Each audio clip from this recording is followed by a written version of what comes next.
Alole mefele mek. Hello, ladies and gentlemen, and welcome back to another segment here on Project Purpose. For those of you who are new, we cover topics that relate to mental health, mental wellness, and education on a week-by-week basis. And today's topic of discussion is education. On the conversation on education, I want to talk about the reason why I think conversations around agency are so important. And Project Purpose is built on the foundation of exercising agency, of teaching people to reclaim their agency, and also to cultivate an awareness of where they see that there are attacks on our agency. And I don't think that they're necessarily so explicit, not for the most part, that we recognize when it is the case that it is our agency that's being targeted. And I've said the word far too many times, but I just want to talk a little bit about why that became a passion. And so I had mentioned in a few videos that I grew up in a very strict parents, and I also grew up in a fairly prescriptive religion as well. And I don't have any qualms about the lifestyle that we lived. In fact, a lot of those lifestyle norms I've carried with me today, though I don't subscribe to that religion anymore. But I just want to talk a little bit about this journey around self-discovery that I think all of us are on, but then some of us allow certain aspects of that journey to be muted by the people who are guides in our lives, by our parents, by the adults, by the influencers in our lives who are there to support our growth and our development. And so for me, I could not wait. As most children, I'm sure, but I could not wait to grow up. I couldn't wait for the day where I could make a choice for myself, because again, I didn't have the ability to make many, if any, choices for myself. Like, a lot of my choices were very much governed. And if it was the case that I was able to make a choice, like, I would have to make sure that there were conditions to that choice that were still outside of my realm of control. Like, there are different factors that played into every decision that I made. And then I got bullied. And I think one of the really important pivotal elements about getting bullied is it changes your framework around everything. And more specifically for me, it changed my framework around authority. I recognize that not all authority was created equal. And while all authority wanted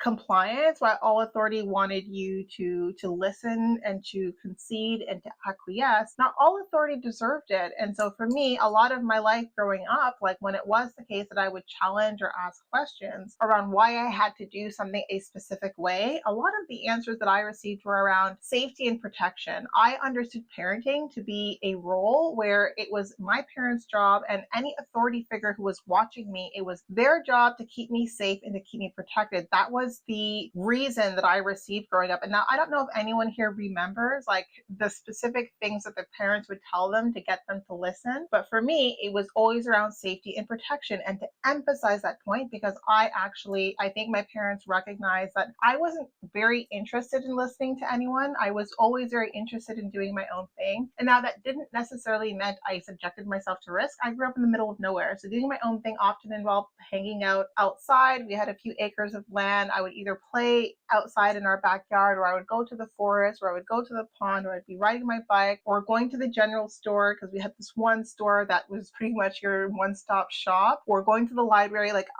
me exercising my freedom, like my parents didn't have a lot of worries or fears around me getting into trouble, because they put themselves in a position where they limited the risks of me getting into trouble. They really limited my exposure to the outside world, which kept me very safe, right? So I can say that like my parents made very intentional decisions to keep me safe. Like, even when I went to high school, I lived in the town over, which made it so that like I absolutely had to get on that bus to get home. Otherwise, I would be stranded. And I knew that if I got stranded at school, I would get in trouble. But what that also created was an inability for me to hang out and to loiter. My parents, again, had mentioned they did not believe in hanging out, but they made a lot of choices as parents to make sure that I wasn't ever in a position where I had the choice to hang out without it already having dire consequences. Like, there's no opportunity, or no room, really, no margin for me to get away with something without someone finding out about it and then me getting in trouble for it. But anyways, why I acquiesced was because I thought that an adult or a parent, their role in your life, the reason why they told you to do things, was to keep you safe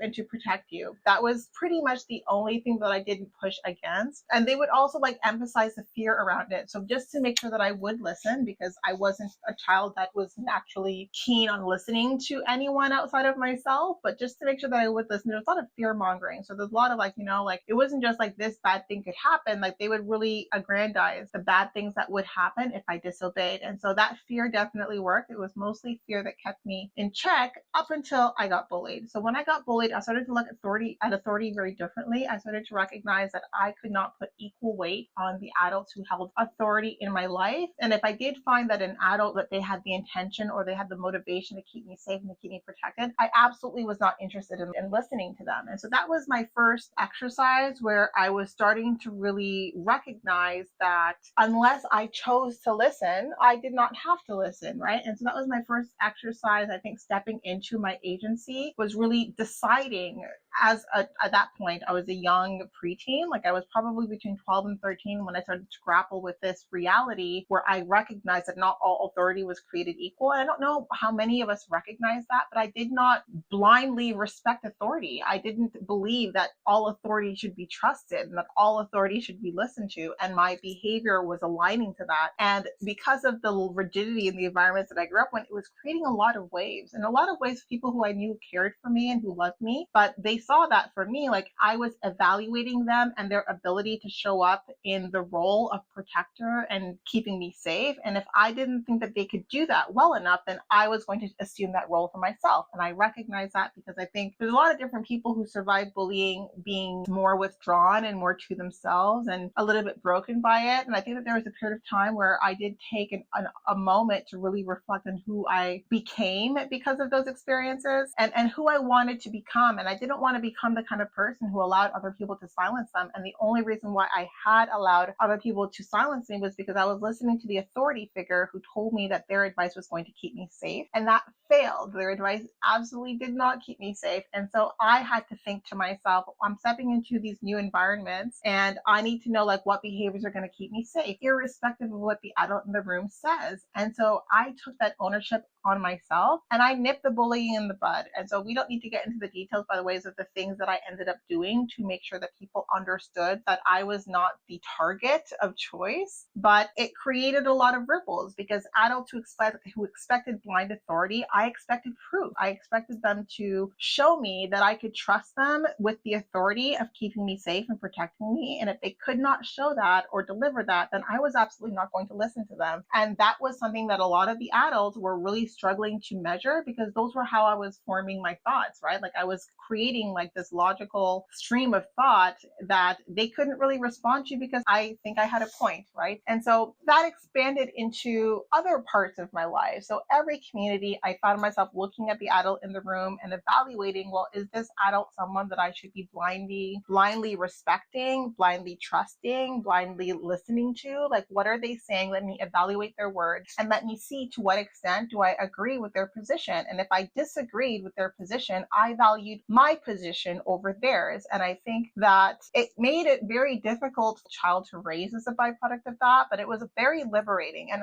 while I think that it's often the case that these pivotal moments that liberate us are based in like pretty dark times. And I think bullying is a dark time. Anyone who has experienced it, it's not a fun time. But I became the person that I am as a byproduct of that, who started to look at everyone and think critically about the people that I was listening to. I did not believe in blind authority by the time I was 12 or 13 because of that bullying experience. It shifted the way that I looked at everyone. And I started to evaluate everyone's words and everyone's merit to tell me what to do and to tell me what to think and to tell me what to believe. And when I saw to what extent those expectations infringed on my agency, I pushed back. I mean, I grew up in an environment where humility was very big, like it was very recognized. And as you can see, my ears were pierced. I had to fight to get my ears pierced. It took me up until I was 18. When I was 18, I did it myself. And like so many people had opinions about it. But again, like I didn't understand why my body, my choice was such a hard concept to come by. And I don't think it is. And I think that sometimes what happens is we find ourselves in settings where where the ability to be in that environment is contingent on our obedience. It's not contingent on the nature of our relationship. It's not contingent on the quality of our relationship. And even if those things are good, those things will erode if we stop being obedient. And I am someone who feels very uncomfortable with the idea that my obedience is expected, even when it goes contrary to my own beliefs, my own values, and the things that I feel would lend to alignment for me. I am someone who's very much, I've said this many times, live and let live. I mean, I will step in if it involves harming any living being, but if you want to make choices that aren't the choices that I would make, but they're the choices that would make you happy, I have absolutely no qualms about that. And I actually still to this day do not understand like individuals who have an issue with me exercising that level of discretion in my own life. If I'm making choices around like my clothing, around my hair, around my makeup, around the way that I decide to present myself, the words that I choose to use, I mean, that's all me. That's all within my realm of agency. And that's not something that I feel anyone should feel comfortable thinking that they can assume a voice in controlling. I think you can tell me what your position is, what your opinion is. We can have a thoughtful debate about it. But at the end of the day, there should never be any hurt feelings around me exercising my agency, exercising my capacity to choose and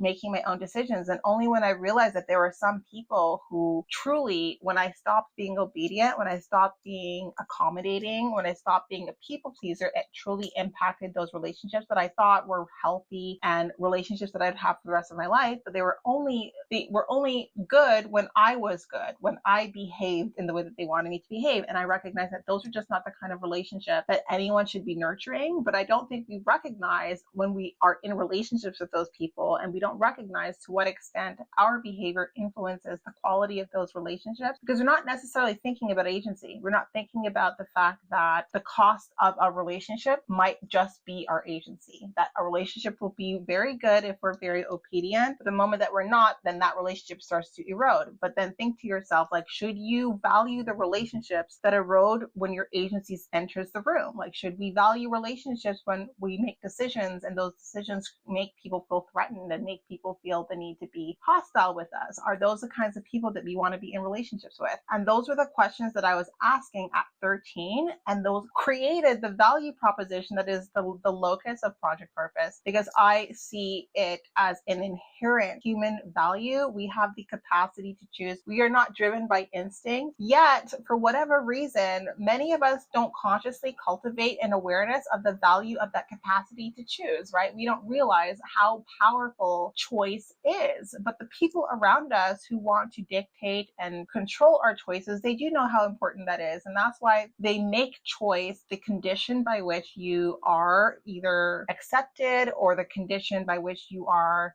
maintain that relationship with them. Like, they don't want your agency as part of that, dynamic. And so I don't think that those are the kind of relationships that we should nurture. I think that there is something very, very flawed when someone only accepts you based on your ability to abandon yourself for their expectations. I don't think that anyone should have expectations of you that involve you abandoning yourself or abandoning your own values or abandoning your own convictions and beliefs. I think sometimes the people who want that from you can be the most disappointing reality, right? And for me, like, I had a lot of those kinds of disappointments, and it's created a lot of goodbyes. Like, I've had to make a lot of tough calls. But for me, like, if it is the case that that relationship can only thrive when my agency is in submission, I don't think that those relationships should thrive then, because I recognize and value my agency. And I recognize that in valuing my agency, it gives me the courage, it gives me the conviction to pursue the things that mean the most to me, which I do. And it gives me the opportunity to create my own life journey, right? And I think that sometimes we think that following this cookie cutter template that is a byproduct of the expectations of the people around us or what's going to create meaning and fulfillment in our lives. But that one experience with bullying was a great,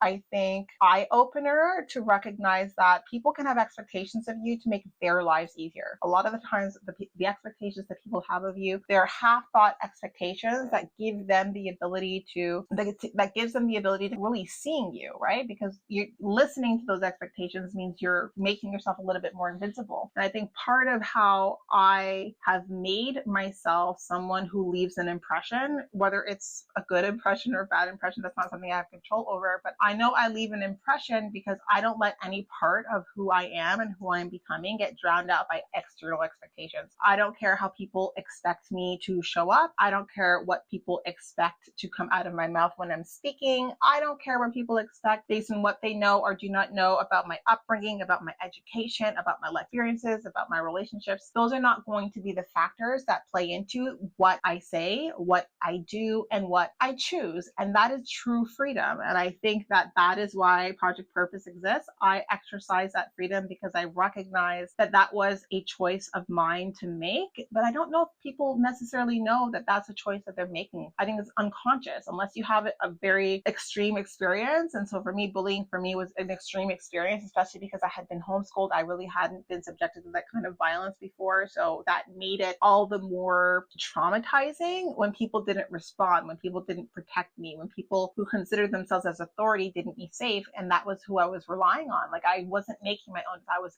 executing in alignment with what the people who said that their role in my life was to keep me safe were telling me to do. And only because I listened to them did I get subjected to the level of violence that I got subjected to. When I started to listen to myself instead of them, I was much more effective at dealing with bullying and did the things that I choose. Were they things that people agreed with? Not all of them. Were they things that people thought were probably not the best choices? Maybe not for them, but they were the best choices for me. And as I grew up and cultivated my own maturity, I mean, my decision landscape and the quality calibration of my decisions have refined, but I can make those calls myself because I'm not offloading that authority to someone else who is not in a position or who does not have the intention or the motivation to maintain my safety. And agency is about safety. Agency is about purpose. Agency is about fulfillment. It's about meaning. It's about alignment. It's about a lot of different things, but it's really about understanding your worth as a human being. It's about recognizing that you are your own person at all times. And when you recognize that you're inherently worthy, no matter who, what, no matter what rooms you enter into, then you realize that the thoughts that you carry matter and that the impact that you want to bring to this world, it matters, whether people agree with you or they don't. And I think when you have that understanding, it gives you the courage that you need to pursue alignment and not bend to feel accepted. And I think that's the journey that I started on as a byproduct of that horrific year getting bullied. I think it was still like one of the most enriching years because it changed the way that I started looking at the people in my life and changed the way that I responded to them. It made me evaluate where a lot of people don't even bother to think twice about. I was evaluating the quality of the authority figures in my life, and I was choosing and deciding to what extent that person who carried authority, formal authority over me, to what extent that their authority was going to influence my choices. And I think that that's a choice that we need to make on a day-to-day basis. We're always going to have people in our lives who carry a certain hierarchy, whether it's implicit or otherwise. And every day you need to show up to those conversations. You need to show up to every room present and evaluating whether or not that person is in a position to make the kinds of decisions for you when it comes to, your journey, your move forward, so on and so forth. So that's what I wanted to come in here and talk about. I want to talk a little bit about the origin story of my own reason for being so passionate about agency and so passionate about purpose and so passionate about just choice and understanding that we all have the right to choose. We all have a contribution that I think matters. And I think that it's hard to know that our contribution matters if we're struggling between alignment and acceptance. And I want my conversations to give you the courage to choose alignment and not acceptance when acceptance is costing you too much. And any acceptance that requires you to just obey, to listen, to acquiesce, and to not hear yourself, not hear that inner voice calling you to do something different is a relationship that I feel is not worth the cost it will be to you in the end. So that's what I want to come in here and talk about. So Project Purpose is that space. It's the space that I want to create for us to be, to become, and to belong. I think that we're all looking for that, but without the conditions of hiding parts of ourselves or making ourselves invisible so that we are much more palatable. I think that that's not the kind of community or environment that I would ever personally partake in. It's not the kind of community that I would ever want to create for anyone else. And it's definitely not the community that we're building here at Project Purpose. And what we want to do is give you the skill sets to choose, give you the skill sets to be, to become, to belong in any way that translates for you. And so that's why we have our leadership programs for children. We have programs that cultivate 4 core competencies focusing on autonomy, self-efficacy, compassion, and self-concept. We also are creating and have curated and are still going to ongoingly build adult programs that focus on cultivating this proficiency even as an adult, because growing, development, learning, becoming is a lifelong journey. We are healing and unhealing from the things that are happening on a day-to-day basis. And I want to be here for it. I want to be here for you. And I want to share some of why this is such a huge core passion of mine. So if you've stayed to the end, I really appreciate that. Thank you so much for your time and for your attention. If you have a story of your own, definitely send it to me. Leave it in the comments down below. And I look forward to chatting with all of you very soon. We'll talk to you later.